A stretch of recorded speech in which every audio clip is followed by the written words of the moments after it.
మెదక్ జిల్లా నర్సాపూర్ బస్టాండ్ ఆవరణలో గల బృందావన్ బేకరీ వద్ద డంపింగ్ యార్డ్కి వ్యతిరేకంగా మూడవ రోజు రిలే నిరాహార దీక్ష చేస్తున్న జేఏసీ నాయకులకు సంఘీభావం తెలుపడానికి గుమ్మడిదల నల్లవల్లి గ్రామస్తులు మహిళలు రిలే నిరాహార దీక్షలో పాల్గొన్నారు.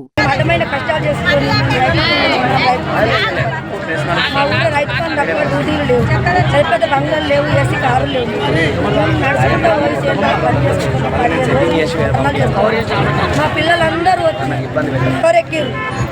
రాత్రి వచ్చి పోలీసు వాళ్ళందరూ తీసుకొని మా పిల్లలందరూ 200 మందిని అరెస్ట్ చేస్తే మా పిల్లలు మా దోశ ఏంటి, మా పిల్లలు ఏమయ్యారు, ఎక్కడున్నారు, తెల్లారి వరకల్లో మొత్తం మూర గంటలు వేసినట్టు పోలీసు మొత్తం మూడు పోలీసు ఎక్కడ చూసిన పోలీసు మిలిటరీ పోలీసు రాళ్ళకొని కొడితే దెబ్బ తాకింటాం అవి వేసుకొని వచ్చి మొత్తం గల్లి ఊరంతా పోలీసు అయినా మేము భయపట్టుకుంటాం. మా పిల్లలేరని మేము భయపట్టుకుంటాం. మేము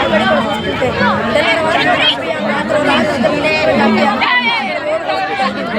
తెల్లారి వరకు ఏ నాయకుడు రాలేదు. 3 సార్లు గెలిపించినాం.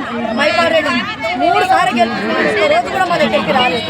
ఇక్కడ వరకు సమాధానం చెప్తారు. నీళ్ళ మాది రాలేదు, కాడ శ్రీనివాస్ రాలేదు, ఏ నాయకుడు రాలేడు. ఎవరు వచ్చినా కానీ ఇక్కడ నుంచే మంచిగా ఉంది, ఈశాన్యం భాగంలోనే మంచిగా ఉంది కానీ ప్రతి ఒక్కసారి అక్కడ వాళ్ళు నామినేషన్ వేయంగానే వచ్చేది నల్లవల్లి నుండే ప్రారంభం వాళ్ళది వచ్చిన. కానీ ఇప్పుడు మా ప్రజల కోసం వచ్చిన నాయకుడు ఇప్పుడు లేడు. కానీ ఈ డబ్బి ఆగకపోతే మేము సస్తానికైనా రెడీ, మేము ఏ దానికైనా రెడీ.